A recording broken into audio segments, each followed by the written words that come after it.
인류가 처음으로 부끄러움을 알게 된 것은 우리 시조 아담과 하와가 범죄하였을 때 그때부터 시작되었습니다.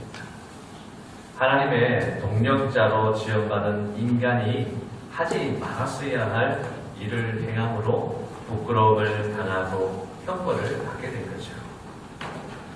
이 에덴 동산의 이 이야기는 우리 모두가 하나님의 일꾼들인데 우리를 일꾼으로 삼으신 주인 대신 하나님의 뜻을 따르지 않고 자기 멋대로 행함으로 우리 모두가 하나님 앞에 부끄러워서 설 수 없는 죄인이 되었다는 사실, 이 얘기를 우리에게 하고 있는 것입니다. 그런데 문제는요, 이런 행위가 단순히 부끄러움만으로 끝나는 문제가 아니라는 것이에요. 부끄러울 뿐만 아니라 형벌을 받아서 죽음에 이를 수밖에 없는 중한 죄가 된다는 이 사실에 우리는 주목을 해야 된다는 얘기죠. 오늘 이 땅에서 저질러지고 있는 모든 악들이 반드시 대단합니다. 전쟁을 해서 서로 죽이는 일도 있지요. 또 정말 인간을 억압하고 착취하고 또한 자유를 박탈하는 그런 일도 있죠. 또한 이 땅의 이 세상의 자연들을 마구 파괴하고 오염시키는 그런 일들도 있습니다. 그런데 이런 모든 과정들이요, 바로 큰 재앙이 아닐 수 없다는 것이죠. 우리가 부끄러워해야 함에도 불구하고 부끄러워하지 않고요, 두려워하기는커녕 오히려 정당화하고 합리화시키는데 더욱 우리가 큰 악을 행하는 그런 일들을 감당하고 있는 것이 바로 작금의 현실이라는 것입니다. 그런데 하나님께서는요, 이런 인간의 죄악을 독생자 예수 그리스도를 통해서 사해 주셨다는 것입니다. 문제는 그럼에도 불구하고 회개하지 아니하며 돌이키지 아니한다는 얘기예요. 첫 번째 죄는 바로 그리스도의 보혈로 사함을 받을 수 있지만요, 그리스도를 부인하는 이 두 번째 죄는 우리가 시험을 받을 수밖에 없다는 것입니다. 우리가 분명히 알아야 되는 것은요, 이 두 번째 죄, 바로 그리스도를 부인하는 그 죄는 우리가 결코 사함을 받을 수 없게 되었습니다.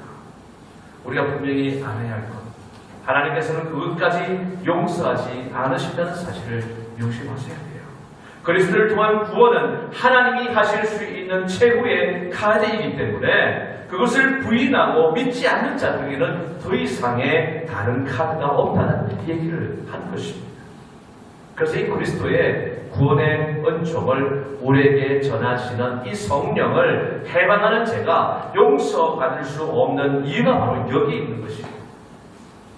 오늘 우리가 생각하고자 하는 주제는요, 아직도 그리스도를 영접하지 않고 있는 사람들에 관한 것이 아니라 이미 그리스도를 믿고 따르는 우리 신앙인들의 부끄러움에 대해서 말씀을 함께 나누고자 합니다.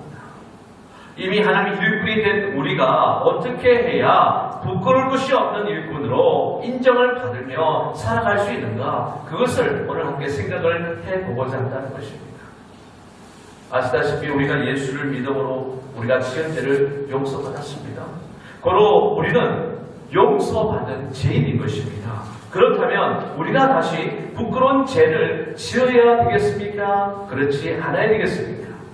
물론 그런 죄를 지어서는 아니 되겠지요. 십계명에 나오는 여러 가지 항목들이 있습니다. 그 항목들 우리가 당연히 지켜야 합니다. 도적질하지 마라, 간음하지 말라, 살인하지 말라, 또한 거짓 증거하지 마라, 이웃의 물건을 탐내지 말라, 이 모든 것들 하지 말라, 물론 하지 말아야 됩니다.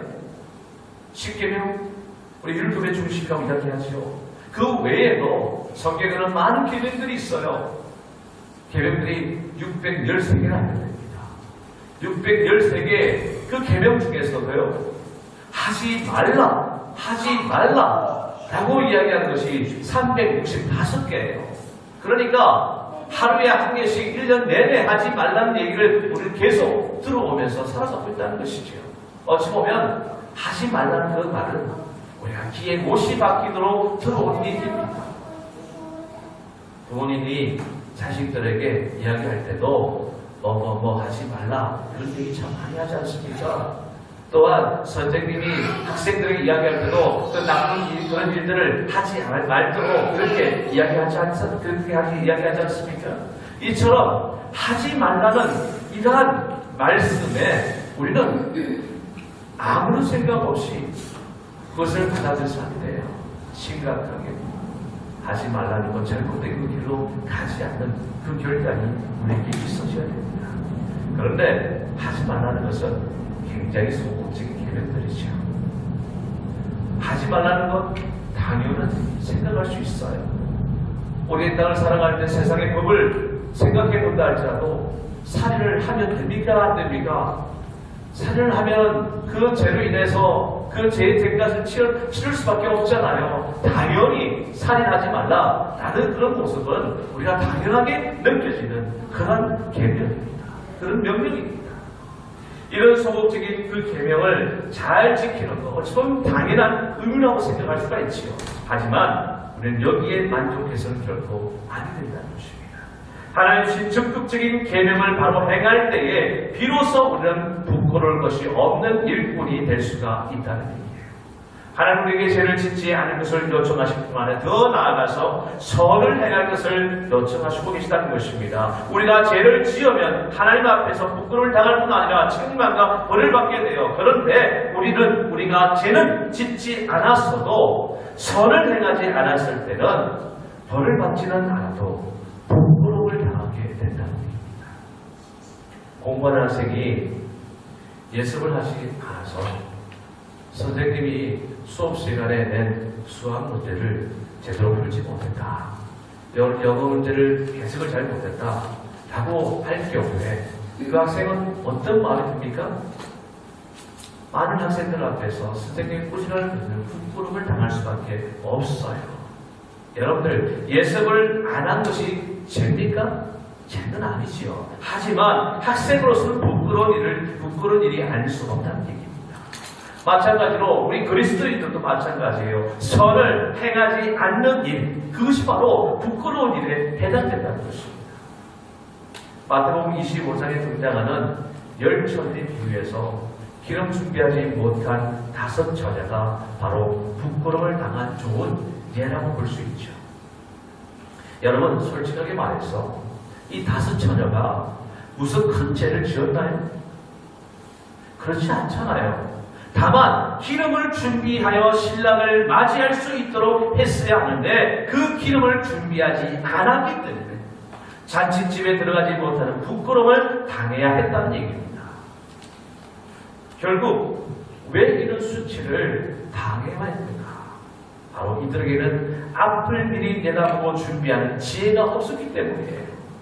덕분을 가지고 있었지만 그것을 계속 밝힐 수 있는 기름을 준비하지 않았다는 것이요. 지금 당장 눈앞에 보이는 사실만으로 만족하고 미래를 대비한 지혜가 부족할 때 우리는 이와 같이 부끄러움을 당할 수 있다는 그 얘기를 하고 있는 것입니다.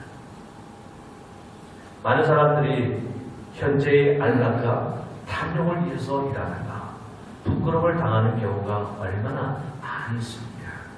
예를 들어서 우리나라가 일제치하에 있을 때에 많은 변절자들이 나타났잖아요.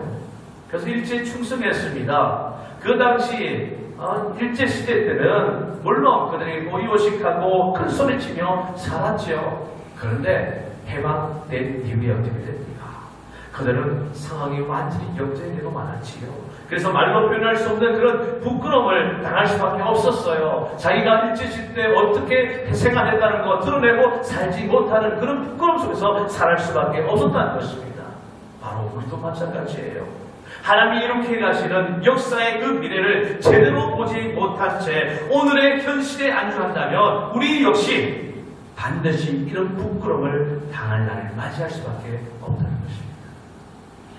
그러나 우리가 부끄러움을 당하지 않으려면 학생들이 예습을 해가는 것처럼 바로 부지런히 미래를 준비하는 지혜를 가져야 한다는 얘기입니다. 예수님의 제자들이 예수님과 그들 앞에 닥쳐올 그 위기를 의식하지 못하고 깨어 기도해야 할 그때에 기도하지 않음으로 해서 그들은 부끄러움을 당했다는 그 사실. 우리는 결국 그 사실을 잊어서는 안 됩니다. 예수님께서 그렇게 경고하고 일깨워 주셨음에도 불구하고 제자들은 깨어있지 못했어요. 준비하지 못했어요. 겟세마네 동산에서 예수님과 함께 기도하며 깨어 있었더라면 적어도 저들이 예수님과 함께 체포당하여 갈 수만 있었다면 그런 부끄러움을 당하지는 않았을 거예요. 복음서 기자들은 제자들의 이 부끄러웠던 이 가교를 솔직하게 기록하고 있습니다. 이처럼 기도하지 않고 준비하지 않으면 누구나 이런 부끄러운 일을 당할 것임을 경고하고 있다는 것입니다. 우리 앞에 다가올 위기를 의식하지 못한 채 잠들어 있으면 우리는 이런 부끄러움을 면할 수가 없을 것입니다. 오래전부터 자연의 파괴와 오염은 우리 앞에 심각한 그런 위기를 몰고 올 것이라고 계속 경고해 왔었죠. 그런데 지금 어떻습니까? 그 경고가 현실이었잖아요. 전 세계가 이상기후와 미세먼지 피해와 지진과 쓰나미 등등으로 지구가 심각한 병으로 고통을 받고 있어요. 그럼에도 불구하고 우리가 정신을 차리고 깨어 일어나 기도하며 이에 대비하지 않는다면 이런 부끄러운 수치뿐 아니라 큰 화가 쓰나미처럼 쓸고 지나가게 된다는 이 사실을 우리 명심해야 한다는 얘기입니다. 더 나아가서 우리는 오늘 이 사회의 도덕적인 타락을 보면서 그것이 몰고 올 무서운 파멸을 내다보면서 열심히 기도하지 않으면 안 되는 그런 시대를 살고 있다는 것입니다. 그리고 소돔과 고모라 같은 게시들교 같은 큰 성 바벨론과 같은 타락한 세상을 향하여 발걸음을 멈추지 않고 있는 이 세상을 우리가 바라보아야 돼요. 이번에 너희차 시대를 방문하면서 느낄 것도 시대가 갈수록 반문화, 유흥문화가 심화되어져 가는 것을 볼 수가 있습니다. 그 문화에 방치되어가는 영혼들을 보면서 너무나도 안타깝고 두렵기까지 했습니다. 여러분, 예수님께서 우리에게 달란트 비유를 하셨죠? 5달란트, 2달란트, 그리고 1달란트 받은 종 중에 2종은 부지런히 장사해서 배를 남겼는데 1달란트 받은 종은 그냥 묻어둔 채 놀기만 했어요. 그런데 그 결론은 어떻게 되었습니까? 1달란트 받은 종이 남을 해롭게 했나요? 특별히 악을 행했습니까? 그렇지 않았잖아요. 그럼에도 불구하고 나중에 주인이 들어와서 그로부터 책망을 받고 바깥 어두운 데 쫓아버림을 당하고 말았습니다. 부지런히 장사한 종들은 칭찬을 받았지만 이 1달란트 받은 종은 악하고 게으른 종이라고 책망받고 쫓겨나는 수모를 당해야 했다는 얘기입니다. 이 비유가 바로 우리 그리스도인들에게 말하고자 하는 메시지가 무엇입니까? 일해야 할 때 일하지 않은 그리스도인들은 이와 같은 책망과 부끄러움을 피할 수가 없다는 사실을 경고하고 있는 것 아닙니까? 바로 우리 그리스도인과 우리 지상교회를 향한 메시지예요. 그런데 우리는 이 메시지에 귀를 기울이지 않고 있다는 것입니다. 우리 한국교회가 어떻습니까? 세계에서 유례를 찾아볼 수 없는 놀라운 부흥을 경험하지 않았습니까? 세계 10대 대형교회의 반이 한국교회일 정도로 부흥의 길을 달려갔습니다. 그런데 문제는 몸집만 거대한 공룡을 만드는 데만 급급했다는 거예요. 그러니 본질보다는 겉모습의 내용보다는 형식의 치우침으로 교회가 교회되지 못하는 부끄러운 길을 걷게 되지 않았습니까? 최근에 교회 세습 문제로 인해 시끄러운 명성교회를 보세요. 결국 교회법과 사회 통념을 무시하면서까지 이런 사단을 불러일으킨 이유가 무엇이라고 생각하십니까? 바로 돈에 대한 탐욕이잖아요. 결국 돈이라는 만문지에 빠진 부패한 교회의 그 전형적인 그 모습을 떠올리게 만들지 않습니까? 중세교회가 왜 타락했습니까? 교회가 배부른 돼지가 됐기 때문이잖아요. 바로 지금도 마찬가지입니다. 시대만 바뀌었을 뿐 똑같은 길을 지금 가고 있는 것이에요. 이처럼 그동안 교회가 예언자적인 사명을 위해서 일해야 할 때 일하지 않고 싸움만 하기에 이 세상은 교회를 더 이상 존경하지 않아요. 개독교라고 손가락질하고 비난만 퍼붓는 부끄러움을 당하고 있지 않습니까? 우리 한국 교회가 전도도 부지런히 했고요. 또한 교회단도 열심히 지었음에도 불구하고 사회적인 변혁이 있을 때마다 수모를 당해야 했는 것은 우리가 해야 할 그 일을 바로 행하지 않았기 때문에 우리가 스스로 자초한 것입니다. 그러나 오늘 우리가 이 사회에 정의를 실현하고 또한 파괴된 환경을 회복시키며 또한 이 민족의 통일을 위해 일하지 않는다면 훗날 하나님의 심판대 앞에서 부끄러움을 당할 수밖에 없다는 사실을 결코 잊지 마시고 영적으로 깨어 근심하여 부끄러움을 없는 일꾼들로 잘했다 칭찬받는 저와 여러분들이 다닐 수 있기를 주님의 이름으로 간절히 축원합니다. 우리 옆에서 이렇게 인사하여 잘했어요 스티커를 받고 싶지 않나요? 잘했어요 스티커를 받고 싶지 않나요? 우리 초등학교 아이들한테 선생님들이 스티커를 주지 않습니까? 잘했어요 그 스티커 받는 아이들이 얼마나 기뻐합니까? 우리도 하나님으로부터 잘했어요 스티커를 받아야 되지 않겠어요? 우리 모두가 있어 이런 스티커를 받아서 정말 부끄러움 없는 일꾼들이 나되기를 주님을 간절히 축원합니다. 그렇다면 우리가 어떻게 해야 부끄러울 것 없는 일꾼으로 인정받을 수 있을까요? 세 가지로 생각해 보려고 합니다. 우선 첫 번째로 우리를 구원하셔서 그의 일꾼으로 부르신 하나님 아버지를 경외하며 또한 그를 앙망하고 그를 의지하는 신앙이 있어야 합니다. 시편 말씀을 보면요. 시편 34장 5절에 이렇게 말씀하십니다. 그들이 주를 앙망하고 광채를 내었으니 그들의 얼굴은 부끄럽지 아니하리로다. 그리고 또한 22장 5절에 그들이 주께 부르짖어 구원을 얻고 주께 의뢰하여 수치를 당하지 아니하였나이다. 그리고 25장 3절에 주를 바라는 자들은 수치를 당하지 아니하려니와 까닭없이 속이는 자들은 수치를 당하리이다. 여러분들 이 말씀을 종합해 보면요, 하나님을 의뢰하며 그를 경외하는 자들은 하나님에게도 불른고 사람에게도 결코 수치를 당하지 않는다. 그 얘기를 하고 있어요. 그러면서 그 이유를 이렇게 설명하고 있습니다.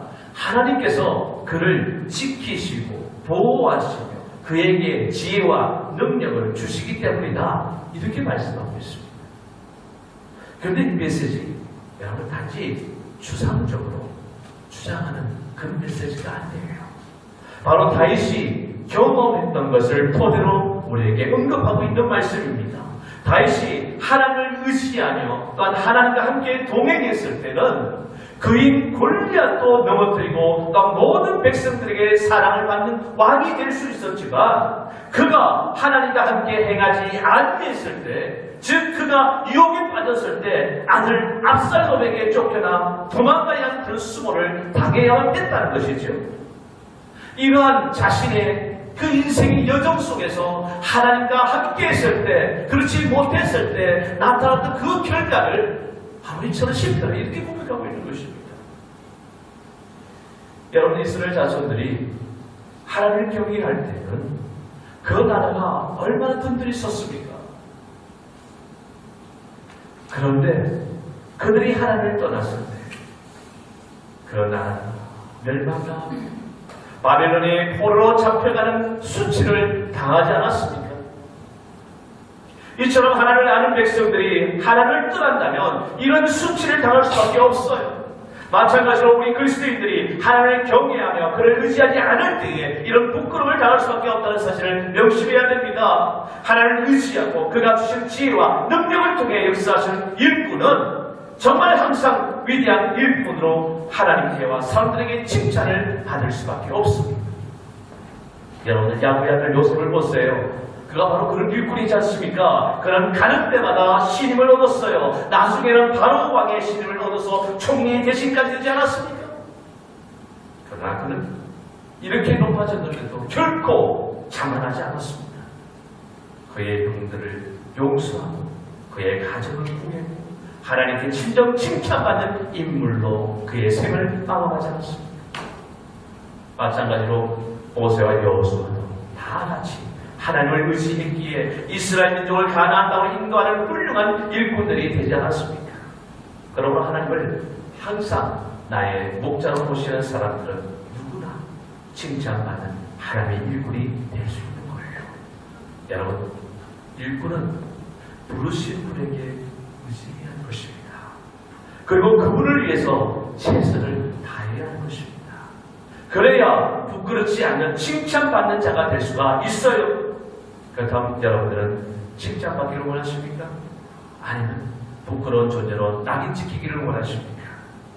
진정 칭찬받기를 원하신다면 우리를 부르신 그분만을 온전히 의지하며 경외하는 자기 다 될 수 있기를 주님의 이름으로 간절히 축원합니다. 우리 옆에 사람 인사합시다. 하나님만 의지하세요.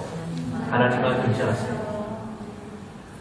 둘째로 진리의 말씀을 옳게 분별할 줄 아는 자가 부끄러울 것이 없는 일꾼으로 인정받을 수가 있어요. 시편 말씀에 119장 6절에 이런 말씀이 있습니다. 내가 주의 모든 계명에 주의할 때에는 부끄럽지 아니하리이다. 그리고 119장 31절에 내가 주의 친구들에 매달려 싸우니 여호와여 내가 수치를 당하지 말게 하소서. 부끄러울 것이 없다는 것은 결국 하나님의 계명을 올바로 알아서 그대로 행하였다는 것을 의미하고 있는 것입니다. 여기서 옳게 분별한다 라는 이 히라보 동사는 바르게 자른다는 그런 뜻으로 우리가 밥고랑을 우리가 질 때 밥고랑을 낼 때 똑바로 내는 것, 그리고 우리가 석공이 돌을 다듬을 때 똑바로 다듬는 것, 혹은 우리가 길을 낼 때 똑바로 내는 것, 이런 의미로 사용하고 있다는 뜻이죠. 그러니까 진리에서 좌로나 우로나 치우쳐서는 안 된다는 그 말씀을 하고 있는 것입니다. 요즘 시대는 자익이나 우익, 진보나 보수가 아닌 진정 진리가 가르치는 그대로 행해서 가야 돼요. 진정 칭찬받는 일꾼이 될 수가 있다는 것입니다. 하나님의 말씀을 올바로 판단한다는 것은 사람으로 이 세계를 새롭게 하는 하나님의 뜻을 올바로 이해하는 것입니다. 그러므로 진리의 말씀을 옳게 분별하는 자는 결코 폭력을 사용하지 않습니다. 우익이나 자익의 특징이 무엇입니까? 항상 폭력을 가지고 자기들의 주장을 간청하려고 하지 않습니까? 따라서 폭력을 사용하는 자들은 진리에 올바로 서 있다고 할 수 없어요. 오늘 이 땅에 정의를 실현하는 일도 마찬가지입니다. 사랑과 희생에 의해서 이루어지지 않으면 안 되는 거예요. 부끄러울 거 없는 칭찬받는 일꾼이 되기 위해서는 사랑으로 모든 일을 행하는 그 말씀 그대로 우직하게 행해야 하는 것입니다. 그렇습니다. 진정 일꾼된 우리 그리스도인들이 걸어가야 할 매뉴얼은 바로 이 말씀에 있는 겁니다.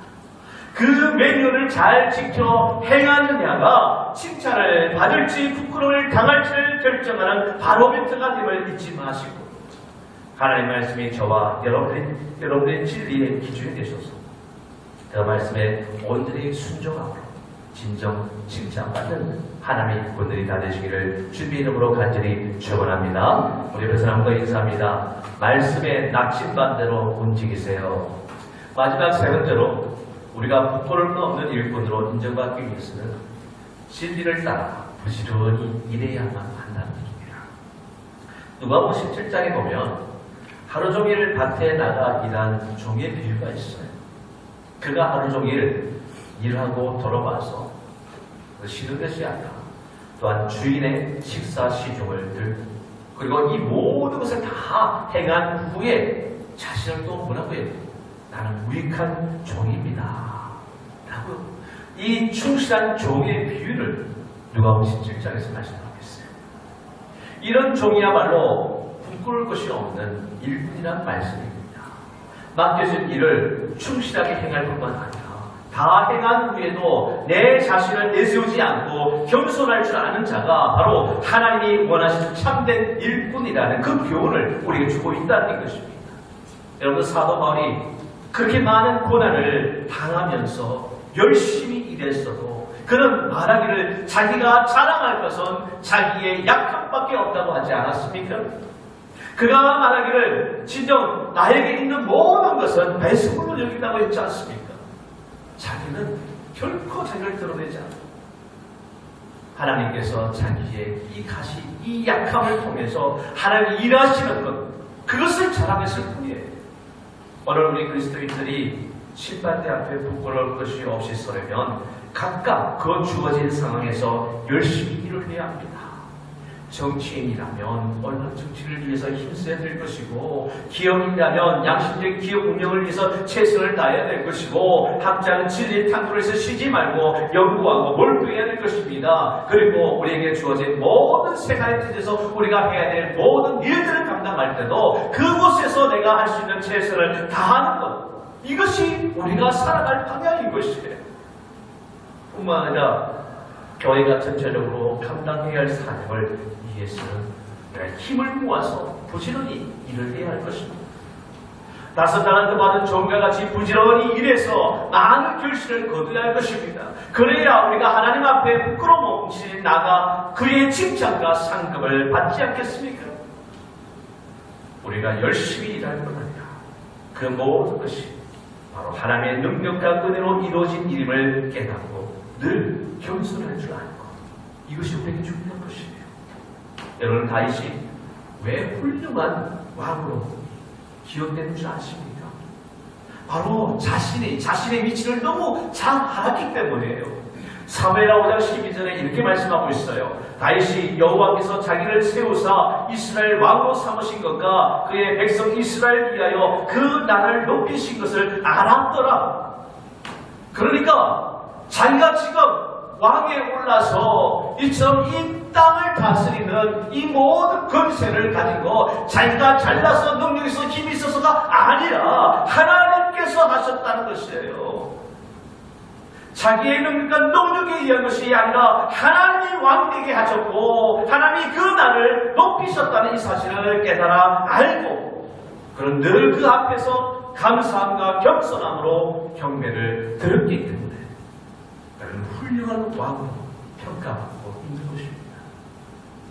사랑하는 여러분, 부끄러울 것 없는 일꾼으로 인정받기 위해서는 하나님의 말씀을 따라 부지런히 일해야 한다는 사실, 이것을 잊지 마시기 바랍니다. 부지런히 준비하고 부지런히 기도하고 부지런히 말씀을 우리가 묵상하고 오늘 우리에게 주어진 사명을 위해 주저하지 아니하고 자신을 드리는 그리스도인들이 되어야 할 것입니다. 하나님 나라의 실현을 위해서 발도 꺼내서서 열심히 일함으로 부끄러울 것 없는 일꾼으로 칭찬과 존귀를 받으시는 우리의 모두가 되어지기를 주님의 이름으로 간절히 축원합니다. 우리 서로 한 번만 인사하고 함께 기도합시다. 충성합시다. 우리 함께 기도하지요.